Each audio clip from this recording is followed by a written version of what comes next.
Bora começar o vídeo com aquele tradicional giro de notícias e a primeira informação é sobre o Santos que recebe na tarde desse sábado Vila Nova dentro de casa uma vitória associada a um empate do Ceará contra o Avaí nesse domingo no Castelão, classifica, garante matematicamente a volta do Santos à Série A do Campeonato Brasileiro. O Peixe tem 99% de chances de acesso e vai lutar nas 4 rodadas finais da Série B pelo título da competição. Já o Vasco pega o Botafogo na próxima terça-feira em jogo do Campeonato Brasileiro com excelente retrospecto no Newton Santos desde que o estádio passou a ter grama artificial. São 4 jogos com 3 vitórias e só uma derrota. Derrota para o Botafogo, uma das 3 vitórias contra o próprio Botafogo. O Vasco também venceu o Fluminense na casa do Botafogo outras 2 vezes. Bora falar agora sobre Jorge Jesus, o técnico do Al Hilal cornetou Dorival Júnior, o comandante da seleção. Pro JJ é um absurdo que o Renan Lodge não esteja sendo convocado para a seleção brasileira na avaliação do técnico português. O Lodge é o melhor lateral esquerdo em atividade, não por coincidência Renan Lodge joga no Al Hilal do Jorge Jesus. Bora te contar agora sobre os ingressos à venda para a grande final da Libertadores da América entre Atlético Mineiro e Botafogo, jogo marcado para 30 de novembro no Monumental de Núñez.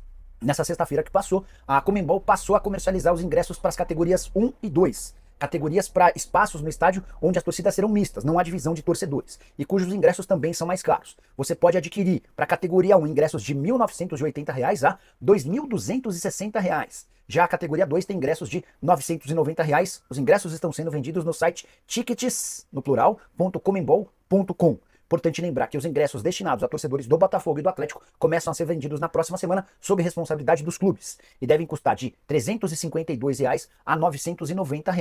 Cerca de 22 mil ingressos serão repassados para cada um dos clubes. Como a gente tem um estádio com capacidade para 83 mil lugares, não deveremos ter grandes problemas para a aquisição das entradas. Você, torcedor do Galo e do Botafogo, vai a Buenos Aires para assistir ao jogo? Se eu fosse a minha portuguesa, certamente eu estaria. Bora falar agora sobre o Cruzeiro, que renovou o contrato com seu fornecedor de material esportivo Adidas e assegura tratar-se do maior contrato já assinado na história do clube quando o assunto é fornecimento de material esportivo.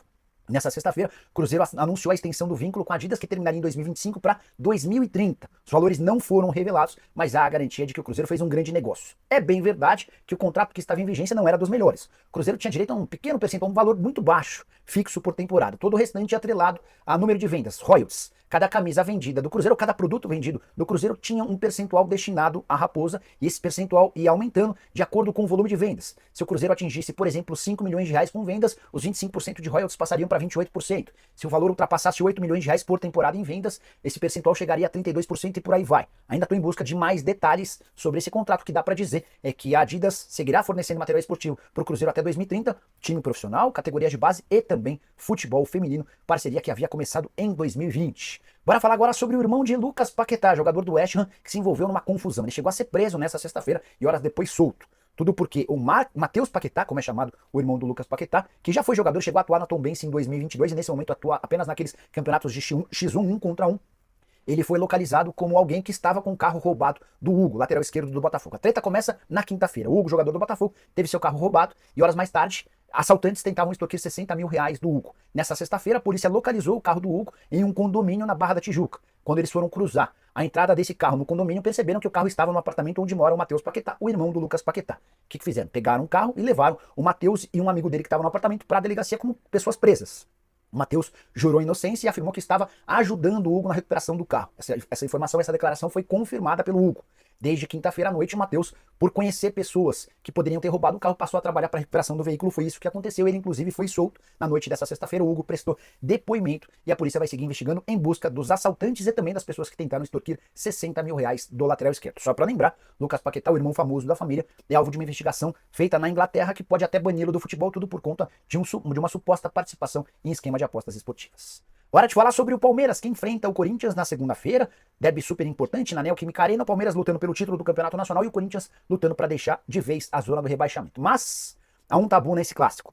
E o tabu é muito favorável ao Palmeiras. Verdão não perde para o rival há mais de 3 anos ou 1.134 dias. Desde 25 de setembro de 2021, que o Corinthians não vence o Palmeiras. Desde então foram 8 confrontos, com 5 vitórias do Palmeiras e 3 empates. Retrospecto do Palmeiras contra o Corinthians tem sido muito bom em todos os últimos anos. Essa, inclusive, é a maior sequência invicta no século contra o Corinthians. O Verdão não havia conseguido uma sequência tão grande. E é também a segunda maior sequência de invencibilidade na história do Clássico. Só perde por um período de 1930 a 1934, quando o Palmeiras chegou a ficar 12 jogos sem perder para o grande rival. Gostaria que você usasse o espaço para comentário para dar sua projeção / previsão para a decisão da próxima segunda-feira. Corinthians vence? Da Palmeiras ou da empate? Eu tô achando que esse jogo tem uma cara de empate, embora o resultado seja ruim para os dois times. Palmeiras porque vai permitir ao Botafogo abrir ainda mais vantagem e o Corinthians que com o empate pode voltar para a zona de rebaixamento do Campeonato Brasileiro. Preciso te atualizar agora sobre a treta entre Mano Menezes e Marcelo. O técnico e o lateral esquerdo do Fluminense se estranharam no finalzinho da partida que terminou empatada em 2-2. O Fluminense recebeu o Grêmio com o Maracanã lotado, vencia por 2-1 até os acréscimos quando saiu o gol aos 54 minutos da etapa final em cobrança de pênalti do Reinaldo. A treta acontece aos 46 minutos do segundo tempo. O Fluminense vencia por 2-1 e o Mano Menezes decide colocar o Marcelo em campo. Ele tiraria o Lima e colocaria o Marcelo para jogar no meio campo, como já havia acontecido nos últimos treinos. Mas a gente percebe o Mano dando chega pra lá com o braço no Marcelo e o Mano desiste da substituição. O Marcelo acaba não entrando. Depois da partida, o Mano Menezes, em entrevista coletiva, admite que não gostou daquilo que tinha ouvido falar o Marcelo e desistiu da substituição. Quem entra é o John Kennedy, e aí, por coincidência ou não, sai o gol do Grêmio um pouquinho mais tarde. Consegui descobrir o que o Marcelo falou ao Mano Menezes que o incomodou tanto. O Marcelo disse duas coisas. Não fala mais comigo. Primeiro pediu o Marcelo. Depois, não me encosta. Para de fazer média com a torcida. O Mano Menezes ficou revoltado com as duas frases do Marcelo, decidiu não colocá-lo em campo e deve haver uma reunião nesse sábado na reapresentação do elenco, onde a coisa vai precisar ser resolvida. Seja com a rescisão do contrato do Marcelo, com o afastamento do jogador ou, quem sabe até, com a demissão de Mano Menezes. O presidente do Fluminense tentou colocar panos quentes nessa história. Mano e o Marcelo acabaram não se encontrando depois da partida porque o Marcelo foi sorteado por um exame antidoping na volta dele. O Mano já havia conversado com o elenco do Fluminense que estava se dissipando do vestiário do Maracanã. Resultado de empate muito ruim pro Flu, que segue ameaçado pelo rebaixamento. O time é o 12º colocado com 37 pontos, são só 3 de vantagem em relação à zona do rebaixamento, com o detalhe de que o Fluminense já abriu a rodada, todos os outros times ainda jogam. O Grêmio numa situação um pouco melhor, 11ª colocação com 39 pontos conquistados. Os gols da partida, o Bright White abriu o placar pro Grêmio, o John Arias empatou, o Cauã Elias virou, e o Reinaldo, com esse gol que eu contei de pênalti no finalzinho, praticamente no último lance, acabou por assegurar o empate pro tricolor gaúcho. Hora de falar sobre o São Paulo, quero contar para vocês se existe alguma chance de reajuste no patrocínio Master do São Paulo para 2025. Essa pergunta foi feita por alguns torcedores do São Paulo diferentes durante o programa do Nicola, que acontece de segunda a sexta-feira aqui no canal, a partir das 7 da noite. Levei essa questão pro Eduardo Toni, que é o diretor de marketing do São Paulo. Perguntei, Toni, existe alguma chance de o São Paulo conseguir um reajuste no patrocínio Master para 2025? E esse questionamento nasce da diferença que o São Paulo encontra para com seus principais concorrentes quando o assunto é financeiro.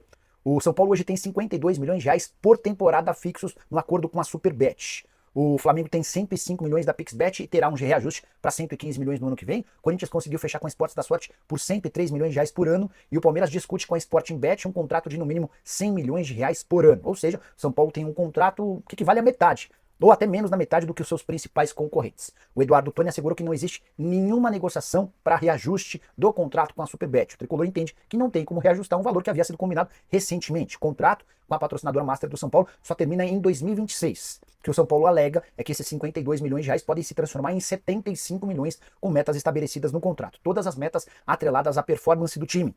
Por performance, entenda títulos. Se o São Paulo conquista todos os títulos, o contrato salta de 52 para 75 milhões. Se o São Paulo bate algumas das metas de títulos, pode alcançar cifras um pouco superiores aos 52 milhões de reais. De qualquer forma, com todas as outras propriedades do uniforme tricolor, o São Paulo estima ser capaz de faturar perto de 130 milhões de reais por ano, cifras muito superiores a qualquer outro momento da história do São Paulo. Vou fechar o vídeo com a informação mais importante do fim de semana, uma suposta negociação entre Corinthians e Luis Castro. Você lembra do técnico português que dirigiu o Botafogo no ano passado, era líder do campeonato quando ele aceita uma proposta do Al Nassr da Arábia Saudita, certo?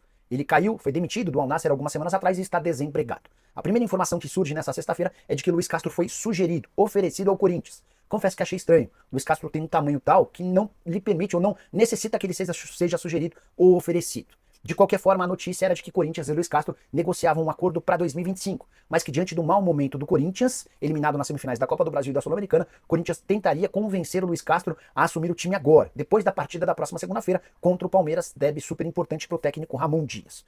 Conversei com duas pessoas do Corinthians e ambas não quiseram responder ou confirmar as negociações, o que me faz imaginar que sim, Luis Castro é alvo do Timão para a próxima temporada. Convencê-lo a assumir o Corinthians por agora é das missões mais complicadas, e a questão financeira nem é o maior problema. O Luis Castro e sua comissão técnica ganhavam no Botafogo 2 milhões de reais por mês. Ramon Dias e seus auxiliares custam ao Corinthians 1,5 milhão de reais mensais. Diferença de 500 mil para um clube com tantos problemas financeiros como o Corinthians, isso não vai ser o definitivo, o fator primordial. A questão é convencer o Luis Castro a assumir o Corinthians na reta final de um campeonato em que ele corre sério risco de rebaixamento. Para o Luis Castro seria muito mais cômodo assumir qualquer clube de futebol no Brasil ou no mundo no início de temporada, com a possibilidade de fazer o planejamento, a montagem do elenco, A percepção que eu tive a partir da recusa de duas pessoas do Corinthians para responder se negocia com o Luiz Castro é de que está muito difícil convencê-lo a vir trabalhar nesse exato momento. Até porque, em caso de rebaixamento, é o nome do Luiz Castro que será lembrado eternamente. Olha, o técnico do rebaixamento em 2024 foi Luiz Castro. Muitas vezes esquecendo até outros técnicos que passaram durante a campanha horrorosa do Timão.